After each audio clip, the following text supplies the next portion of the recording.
১৯৯৬ সালের ৬ সেপ্টেম্বর বাংলাদেশের চলচ্চিত্র অঙ্গনায় নেমে এসেছিল এক ভয়াবহ শোক। মাত্র কয়েক বছরের ক্যারিয়ারে লাখো দর্শকের হৃদয়ে জায়গা করে নেওয়া নায়ক সালমান শাহ আর নেই। কিন্তু তার মৃত্যুর সঙ্গে সঙ্গে শেষ হয়নি গল্প, বরং শুরু হয়েছিল আরো বড় এক প্রশ্ন। সালমান শাহ কি আত্মহত্যা করেছিলেন, নাকি তাকে পরিকল্পিতভাবে হত্যা করা হয়েছিল? সালমান শাহ আত্মহত্যা করে নেই, সালমান শাহ খুন হয়েছে।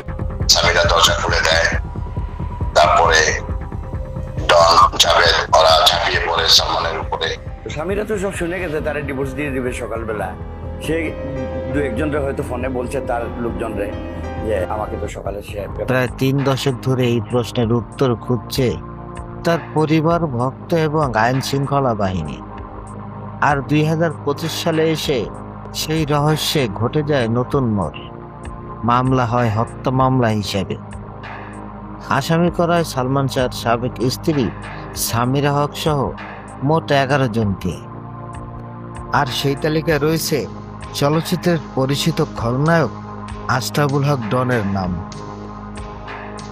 সালমান শাহ বাংলা চলচ্চিত্রের এমন এক নাম যার ক্যারিয়ার ছিল খুবই সংক্ষিপ্ত, কিন্তু প্রভাব ছিল অসাধারণ। ১৯৯০-এর দশকের মাঝামাঝি সময়ে তিনি চলচ্চিত্রে আসেন। তার অভিনয়, পোশাক, চুলের স্টাইল এবং পর্দায় উপস্থিতি খুব অল্প সময়ের মধ্যেই তাকে পরিণত করে তারকা আইকনে। তার সঙ্গে জুটি বেঁধে মৌসুমী, শাবনূর সহ একাধিক অভিনেত্রীর সঙ্গে তৈরি হয় জনপ্রিয় চলচ্চিত্র। কিন্তু এই উজ্জ্বল ক্যারিয়ারের মাঝেই আসে সেই অন্ধকার দিন।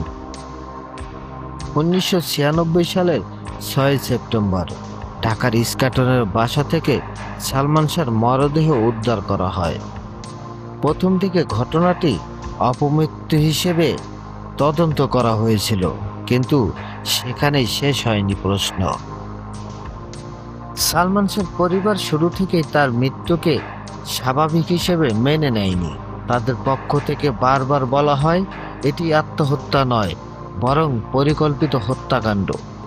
অন্যদিকে দীর্ঘদিন ধরে সরকারি তদন্ত ও আইনি প্রক্রিয়ায় মৃত্যুর কারণ নিয়ে বিভিন্ন পর্যায়ে বিভিন্ন মন্তব্য সামনে আসে। ফলে সাধারণ মানুষের মনে তৈরি হয় আরো বড় রহস্য। সেদিন আসলে কি ঘটেছিল? কে ছিলেন সালমানের আশপাশে? কেন তার মৃত্যু নিয়ে এত বছর পরও বিতর্ক থামেনি? আর সবচেয়ে বড় প্রশ্ন, যদি এটি হত্যাকাণ্ড হয়ে থাকে তাহলে কারা এর সঙ্গে জড়িত? সালমান শাহর ব্যক্তি জীবনের সবচেয়ে আলোচিত নামগুলির একটি তার স্ত্রী সামিরা হক। বর্তমান হত্যা মামলায় সামিরাকে প্রধান আসামি করা হয়েছে। তবে এখানে একটি বিষয় খুব গুরুত্বপূর্ণ। আসামি হওয়া মানেই আদালতে অপরাধ প্রমাণিত হওয়া নয়। মামলায় অভিযোগ করা হয়েছে সালমান শাহকে পরিকল্পিতভাবে হত্যা করা হয়েছিল এবং সামিরা সহ ১১ জনের বিরুদ্ধে অভিযোগ আনা হয়েছে। ২০২৫ সালের ২১শে অক্টোবর রমনা থানায় সালমান শাহর মামা মোহাম্মদ আলমগীর কুমকুম মামলাটি করেন। মামলায় দণ্ডবিধি ৩০২ ও ৩৪ ধারায় অভিযোগ আনা হয়। অর্থাৎ প্রায় ২৯ বছর পর ঘটনাটি নতুন করে হত্যা মামলা হিসাবে তদন্তে আওতায় আসে। এই মামলার আরেকটি আলোচিত নাম আশরাফুল হক ডন। বাংলা চলচ্চিত্রে খল চরিত্রে অভিনয়ের মাধ্যমে পরিচিত পাওয়া ডন ছিলেন সালমান শাহর পরিচিত জন এবং বন্ধু বলেও বিভিন্ন প্রতিবেদনে উল্লেখ করা হয়েছে। কিন্তু নতুন হত্যা মামলায় তার নামও আছে আসামির তালিকায়। ২০২৫ সালের অক্টোবরে আদালত সামিরা হক ও ডনের দেশত্যাগের উপর নিষেধাজ্ঞা জারি করে। এখানে রহস্য আরো ঘনীভূত হয়। একসময় যিনি ছিলেন সালমান শাহর পরিচিত মানুষদের একজন, আজ তার নামই একটি হত্যা মামলার আসামির তালিকায়। তবে আবারও মনে রাখা প্রয়োজন, মামলায় নাম থাকা এবং আদালতে অপরাধ প্রমাণ হওয়া এক বিষয় নয়। এখন প্রশ্ন, এই মামলায় আসামি কতজন? উত্তর, মোট ১১ জন। তালিকায় রয়েছেন সামিরা হক, আজিজ মোহাম্মদ ভাই, লতিফা হক লুসি, আশরাফুল হক ডন, ডেভিড, জাবেদ, ফারুক, রুবি, আব্দুস সাত্তার, সাজু এবং রেজবি আহমেদ ফরহাদ। এই 11 জনের বিরুদ্ধে পরিকল্পিত হত্যার অভিযোগ আনা হয়েছে। তবে মামলায় অজ্ঞাতনামা আরো কয়েকজনের কথাও উল্লেখ করা হয়েছে বলে প্রতিবেদনে এসেছে। এখানে গুরুত্বপূর্ণ বিষয়টি হলো 11 জন আসামি করা হয়েছে মানেই 11 জন গ্রেপ্তার এমন নয়।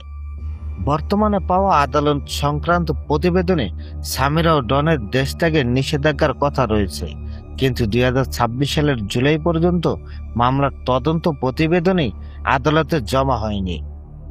23 জুলাই 2026 আদালত তদন্ত প্রতিবেদন জমা দেওয়ার নতুন তারিখ হিসেবে 30 আগস্ট 2026 নির্ধারণ করা হয়েছে। অর্থাৎ এই মুহূর্তের ভিডিওতে নিশ্চিতভাবে বলা উচিত মামলায় 11 জন আসামি রয়েছে, তবে 11 জনই গ্রেপ্তার হয়েছেন এমন তথ্য পাওয়া যায়নি। 1996 থেকে 2025 প্রায় 29 বছর এই দীর্ঘ সময়ে সালমান শাহর মৃত্যু নিয়ে বহু আলোচনা হয়েছে। তার পরিবার বারবার হত্যার অভিযোগ তুলেছে। অন্যদিকে আইনি প্রক্রিয়ায় বিভিন্ন পর্যায়ে অতিক্রম করেছে। শেষ পর্যন্ত আদালতের নির্দেশের পর অপমৃত্যুর মামলাকে হত্যা মামলা হিসেবে নেওয়ার পথ তৈরি হয়। এরপর রমনা থানায় নতুন করে হত্যা মামলা দায়ের করা হয়। সালমান শাহ যে বাসা থাকতেন সেই বাসাতেও তদন্তের অংশ হিসেবে পুলিশ যায়, কিন্তু তদন্ত শেষ না হওয়া পর্যন্ত সত্যিকার অর্থে কি ঘটেছিল তা নিয়ে চূড়ান্ত সিদ্ধান্তে পৌঁছানো সম্ভব নয়।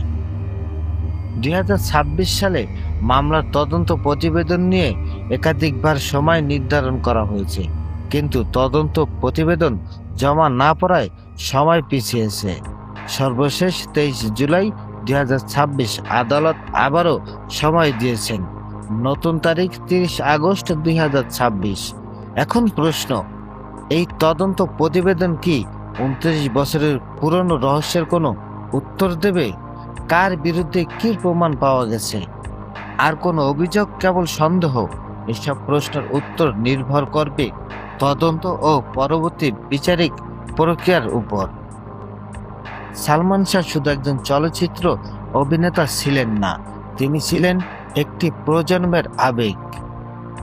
তার মৃত্যু প্রায় 3 দশক পরও মানুষ জানতে চায় সেদিন আসলে কি হয়েছিল। আত্মহত্যা, দুর্ঘটনা নাকি পরিকল্পিত হত্যাকাণ্ড? আজ মামলায় 11 জন আসামি, তাদের মধ্যে আলোচিত নাম সামিরা হক ও খলনায়ক ডন। কিন্তু মনে রাখতে হবে, অভিযোগ আর প্রমাণ এক নয়। আদালতে প্রমাণিত না হওয়া পর্যন্ত কেউ অপরাধী নন। তাই এখন সবার অপেক্ষা তদন্ত প্রতিবেদনের দিকে।